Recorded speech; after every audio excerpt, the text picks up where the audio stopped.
Bugün 12 Mart Cumartesi ve kripto piyasası uzun zamandır alışkın olduğumuz üzere yine aynı kırmızı tabloyla karşılıyor bizleri. Bitcoin'de bir güzel haber geliyor. Çok az bir yükselip sonra beklenmedik şekilde tam tersi yönde sert hareket yapıyor. Kötü bir haber geliyor, çok düşer diye bekliyorsun, short işlem açıyorsun ama bir anda terste bırakıyorlar. Gerçekten piyasanın böyle tabiri caizse küçük yatırımcıyı doğradığı bir dönemdeyiz. Özellikle hafta sonları çok ciddi hareketler oluyor. Ama her şeye rağmen bu tarz düşüşlerin olduğu piyasada gerçekten eğer düşüşlerde coinleri yakalayabilirseniz çok güzel kar edebiliyorsunuz. Bunu mesela geçtiğimiz haftalarda kanalımda paylaştığım videolara gidip bakabilirsiniz. Örneğin Metaverse altcoin sepeti yapmıştık bir ay önce. Sonrasında Bitcoin şöyle 45 bin dolarlara kadar çıkar çıkmaz Metaverse coinlerinde çok ciddi, çok güzel bir patlama oldu.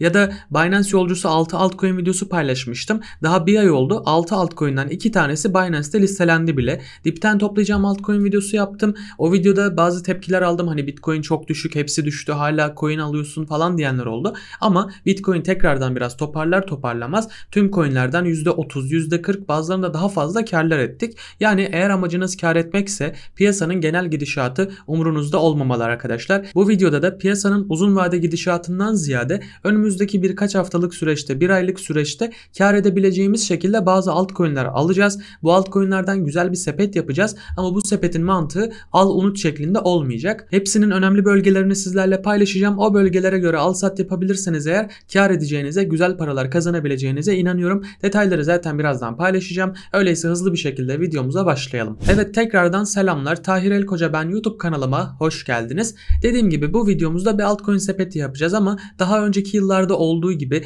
ya sepet yap unut elbet bir iki ay içinde yükselir mantığıyla değil, kesinlikle o şekilde değil. Çünkü şu an piyasa ona müsaade etmiyor. Şu anki mantığımız şu arkadaşlar. Coin'i düşük fiyatlardan mümkün mertebe en düşükten almaya çalışıyorsun ve %10, %20 kar gördüğün zaman da hemen büyük bir oranda kar satışını yapıyorsun. Kalanı istersen tamamını sat, istersen kalanı beklet. Daha yüksek kar olursa sat veya düşük mesela stopunu maliyetine çek. Hani burada tamamen tercih size kalmış ama ben bu videoda paylaştığım coinlerle önümüzdeki bir ay içerisinde güzel kar edebileceğimizi düşünüyorum. Öyleyse dilerseniz hemen TradingView üzerinden bir Bitcoin analizimizle başlayalım. Sonrasında altcoin'lerimi 5 tane altcoin'imi sizlerle paylaşacağım.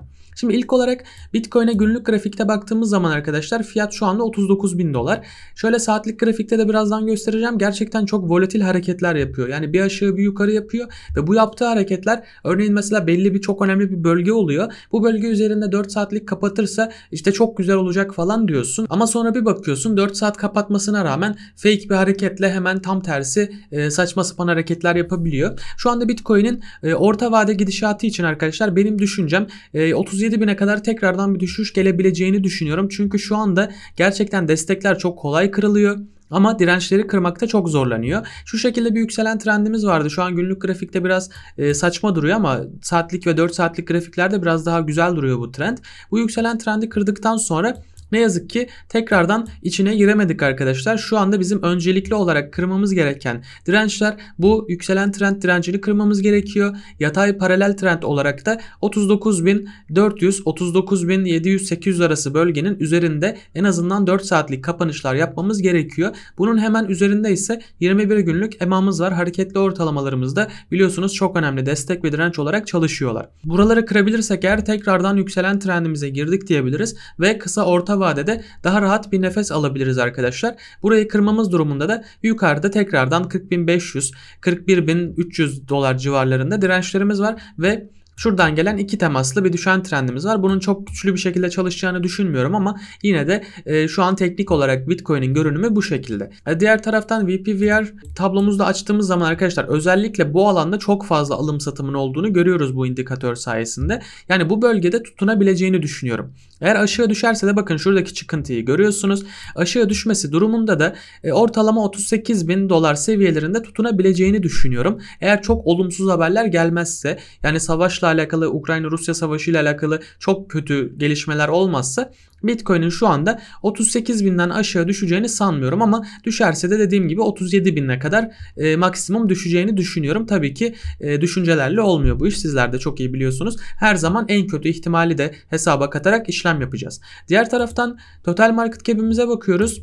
Düşen trendimizin üzerindeyiz. Hatta şu şekilde yine minör bir yükselen trendimiz oluştu. Şöyle 3 temaslı bir yükselen trend ve şu anda bunun üzerindeyiz arkadaşlar. Direnç olarak 1.779 trilyon dolar direnci var. Hani bu yani şöyle baktığımız zaman bir düşen trendimiz de var aslında. Yani şöyle baktığımız zaman tepe, daha düşük tepe, daha düşük ve daha düşük tepe olarak baktığımız zaman eğer buradaki yükselen trendimiz kırılırsa tekrardan 1.5 trilyon dolara kadar bir düşüş gelebilir. Bu kadar düşerse de eğer kripto paraların birçoğunda yine düşüşler göreceğiz arkadaşlar. Total 2 tablomuz, yani sadece Bitcoin harici diğer altcoin'lerin olduğu grafiğe de baktığımız zaman şu anda yine düşen trendin devam ettiğini görüyoruz arkadaşlar. Şimdi genel olarak anlatabileceklerim bunlar. Bir de dilerseniz gelin ben bu sepette hangi coinleri paylaştım ve bu coinleri tam olarak neden paylaştım, bunları da inceleyelim. Ama sizden ricam şu arkadaşlar. Biliyorum bazı arkadaşlarımız şunu yapıyor. Giriyor, hangi coinler diye bakıyor. 5 tane coin'in adını alıyor. Hemen ya yatırım yapıyor ya da hemen işte giriyor, bakıyor işte. Yani bunu lütfen yapmayın. Direkt yatırım da yapmayın. Söyleyeceklerimi dinlemeden hani videoyu da kapatmayın. Gerekirse hızlandırarak izleyin. Benim amacım burada videoyu daha uzun süre izletmek değil. Aksine sizin yanlış bir hareket yapmanıza vesile olmak istemiyorum. Buna, daha doğrusu vesile değil, sebep olmak istemiyorum. O yüzden lütfen söyleyeceklerimi dikkatle dinleyin, gerekirse not alın. Şimdi ilk coin'imiz Kadena arkadaşlar. KDA kısaltmasıyla borsalarda bulabilirsiniz. Şöyle bir 4 günlük grafikte bir inceleyelim. Arkadaşlar Kadena çok güzel bir blockchain projesi. Yani aynı Avax gibi, Solana gibi kendi blockchain'i olan bir proje. Peki bunlardan farkı ne? Çok hızlı işlemler yapılmasını sağlayabiliyor kendi ağı üzerinden. Yani o yüzden Solana ve Avax nasıl ki geçtiğimiz seneden beri çok ciddi yükselip ilk sıralara kadar tırmandıysa, Kadena da çok güzel işler yapabilir arkadaşlar. Ve ben bu Kadena'yı, KDA coin'i daha önce Binance'te listelenebilecek coin'ler videomda paylaşmıştım. Keza dün listelendi de arkadaşlar. Öncelikle bu konudan dolayı çok mutluyum. Şu gördüğünüz yükselişin de sebebi bu haber. Yani şöyle yaklaşık %27 civarı yükseldi. Sonrasında tabii ki her haberde olduğu gibi haber geldiği zaman yükselir, sonra tekrardan düşer. Şimdi baktığımız zaman burada bir yükselen trendimiz oluşmuş durumda. Ve şu anda da ilk direncimiz olan 7.06 dolar civarında bir direncimiz var. Bu direncin altındayız. Bunun da üzerinde 50 günlük hareketli ortalamamız var 7.32 seviyelerinde. Bunun da üzerinde şöyle minör direnç olarak 7.66, onun da üzerinde biraz daha sağlam direnç olarak 8.33 seviyeleri bulunuyor arkadaşlar. Bunların kırılması durumunda da yine yukarıda bir 10.15 seviyemiz var. Ben Kadena'yı ilk yani şuralardan paylaşmıştım. Sonrasında 10 dolara kadar çok güzel bir şekilde gördük. Bundan sonra da görülebileceğini düşünüyorum. Kadena hem uzun vade yatırımı yapılabilecek bir proje, hem de şu anda bakın al-satla, yani şuradaki mumlardan yararlanılabilecek bir proje. Burada tercihi sizin yapmanız gerekiyor. Ya kardeşim, benim vaktim var mı? Ben örneğin, yani çalışıyorsanız vaktiniz olmayabilir. Eğer vaktiniz yoksa bu tarz al-sat yapmaya yeltenmeyin. Yatırım yapın. Yatırım için de güzel bir proje. Yok, eğer vaktiniz varsa, bilgisayar başında, telefon başında vakit geçirebilecek özgürlüğünüz varsa, Kadena'yı bu seviyelerden alıp stopunuzu koyup yukarılardan dirençlere yaklaştığı zaman, bakın gelmese bile yaklaştığı zaman hani direkt şuradan mesela bakalım yüzde kaç kar oluyor. Şöyle baktığımız zaman mesela %20'den fazla bir kar, ama atıyorum %15 civarı bir karı gördüğün zaman direkt satarsın. Mis gibi, şu kötü piyasada bile güzel bir para kazanırsın. O yüzden bence Kadena hem uzun vade hem de böyle kısa orta vadeli al-satlar için mantıklı bir proje.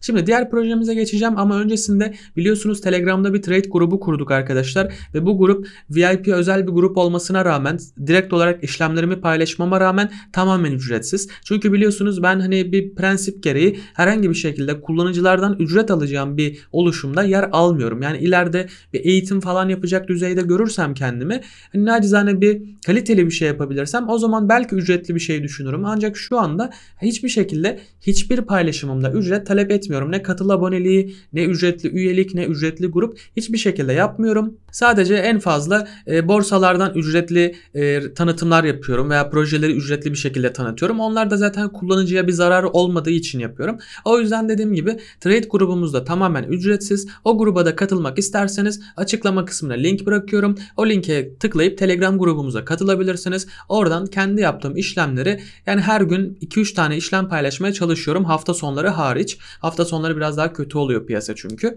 Bu işlemlerden birlikte kar etmeye çalışıyoruz ve ilk İlk işlemlerimizden gerçekten çok güzel kar ettik. Her neyse, yani genel olarak katılmak isterseniz link açıklamada. Bir diğer coin'imiz arkadaşlar Decentraland.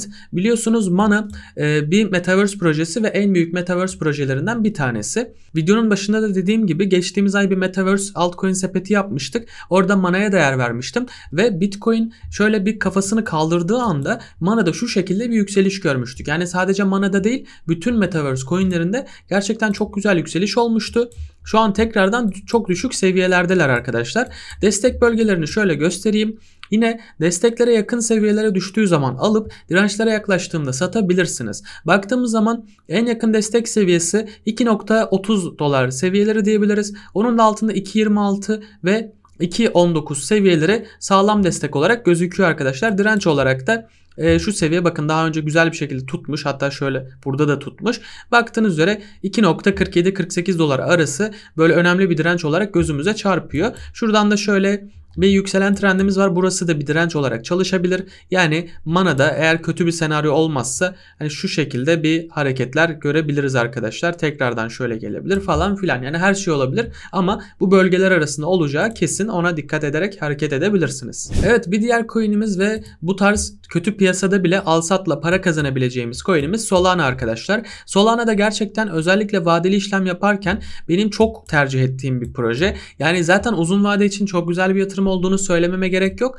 Hani orta vade için de alınabilir. Örneğin şuradaki yükselişten mesela kar edilebilir. Gerçekten çok göstere göstere yükselmiş. Mesela buradan yükselmiş. Buradan retestini yapmış, yükselmiş, buraya da güzel bir dokunmuş, sonrasında yükselmiş. Yani burada da gördüğünüz üzere destek dirençleri çok güzel çalışıyor. Şu anda 80-81 dolar arası bölgenin üzerindeyiz. Burası bizim için önemli bir destek. Buranın kırılması durumunda 78-79 dolar bizi tutar mı bilmiyorum ama 75 dolara kadar bir düşüş gelebilir. Bunlar tabii ki Bitcoin'e bağlı olarak gerçekleşecek. O yüzden Bitcoin'i her zaman takip etmek lazım. Yani bu Solana'nın destek dirençleri bu şekilde. Yukarıda da 85 dolar civarında bir direncimiz var. Bunun da üzerinde 89.69 dolar seviyesi bizim için önemli dirençler. Bu destek dirençler arası al sat yapmayı deneyebilirsiniz. Bir diğer coin'imiz arkadaşlar Front, ama lütfen Front'u gerçekten can kulağıyla dinleyin. Yani bu Front yani çok haylaz bir coin arkadaşlar. Zaten şu yükselişleri görüyorsunuz. Şu an Front'u niye bu videoda yer veriyorum? Çünkü gerçekten çok saçma yükselişler yapıyor. Yani şöyle bir bakalım. Görüyorsunuz değil mi? Bu yükseliş mumlarını görüyorsunuz. Gerçekten çok anlamsız. Ama biz artık bu işin mantığını anlamaya çalışmıyoruz. Biz paramıza bakıyoruz.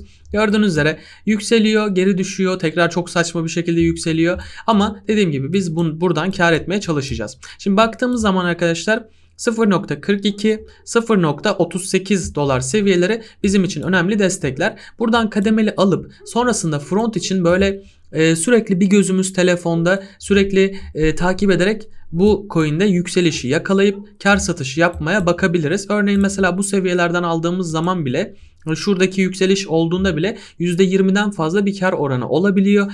Zaten hani burayı falan yakalarsanız %80 civarı bir karınız olabilir. Front'tan daha önce çok kar ettik. Yani bu seviyelerden alıp bu yükselişlerde yakalayıp kar ettiğimiz çok fazla oldu. Ama sizden tek ricam, lütfen eğer takip edemeyecekseniz almayın arkadaşlar.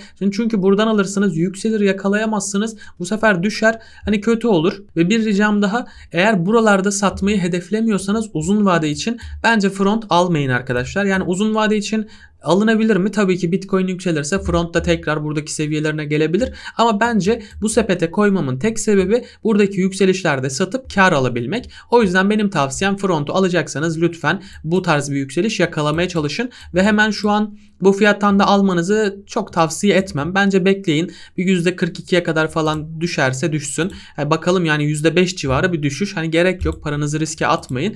Bizim paramız önemli arkadaşlar. Her zaman bu mantıkla yaklaşın. Ya benim param değerli. Ben paramla boş işlem açmayacağım. Eğer benim istediğim yere gelirse o zaman açarım. Hani siz fiyatın olduğu yere girmeyin. Fiyat sizin istediğiniz yere gelsin. %5 düşmesi veya %13 düşmesi sizin için gerçekten kötü bir şey. Yani o an psikolojinizi yönetemeyebilirsiniz. Bırakın buraya düşüversin. Gelsin, gerekirse mesela buraya düştüğü zaman hemen şuraya bir %2'lik 3'lük bir stop koyarsınız. Hadi onu da geçtim. Gelirsiniz %9'luk bir stop koyarsınız. Kaldıraçsız işlem yapacaksınız. Hani o yüzden bence bu şekilde hareket etmelisiniz.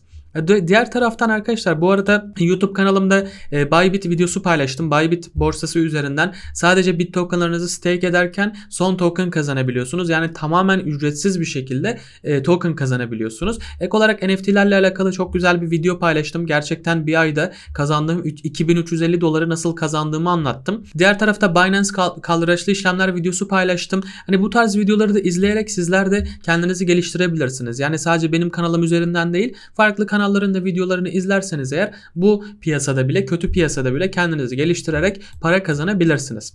Diğer taraftan son coin'imiz olan Ripple arkadaşlar. Ripple'ın şöyle bir düşen trendi vardı. Bu düşen trendin kırılımını ben trade grubumda paylaştım. Yine o bağlantıyı açıklamaya koydum dediğim trade grubunda bu grafiği paylaştım ve şu şekilde müthiş bir kar sağladık arkadaşlar. Şöyle göstereyim.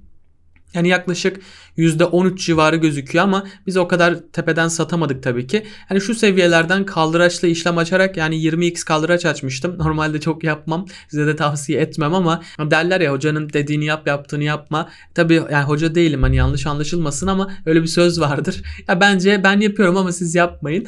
Her neyse, bu kırılım gerçekleştikten sonra tekrardan bakın şuradaki desteğimize şöyle bir yaklaştı. Buradan sonrasında da tekrardan şu an yükseliyor gibi duruyor. Direnç olarak 0.80, 85 ve 92 seviyeleri direnç olarak söylenebilir. Ripple'da da bu seviyelerin gelmesi beklenebilir arkadaşlar. Desteklerimiz de 0.77, bakıyorum bunun seviyesi de 0.75'te önemli destekler olarak paylaşılabilir arkadaşlar. Şunu bir silelim. Genel olarak destek dirençlerimiz de bu şekilde. Bu videoda paylaşacağım 5 tane coin bunlar da arkadaşlar. Sizden ricam, lütfen bu paylaştığım coinleri alayım unutayım şeklinde girmeyin. Lütfen söylediğim desteklere, dirençlere dikkat edin. Yani artık gerçekten geçtiğimiz yıllardaki gibi bir coin'i alayım unutayım kar edeyim mantığı artık yok. Artık o şekilde yatırım yaparsanız gerçekten çok riskli bir yatırım yapmış olursunuz. Eğer yıllarca beklerim diyorsanız tamam, yine yapın, siz bilirsiniz ama hani 1-2 ay içinde kar etmem lazım, bu para bana lazım diyorsanız lütfen yapmayın. Küçük meblağlarla bu tarz benim verdiğim coinler gibi coinlerde al satlar deneyin. Bu sayede bence daha garanti paralar kazanırsınız. Tekrardan söyleyeyim, eğer bu tarz içeriklerim hoşunuza gidiyorsa, işinize yarayacak bir şeyler anlatabiliyorsam videoya bir beğeni, bir de güzel yorum bırakırsanız beni çok mutlu etmiş olursunuz arkadaşlar. YouTube'dan da abone olup bildirimleri açarak yeni videolardan anında haberdar olabilirsiniz. Yine Twitter'dan ve diğer Telegram gruplarıma da katılarak paylaşımlarımdan haberdar olabilirsiniz. Bu videomuzun da böylece sonuna gelmiş olalım. Bir başka videoda görüşünceye dek kendinize çok iyi bakın. Hoşça kalın.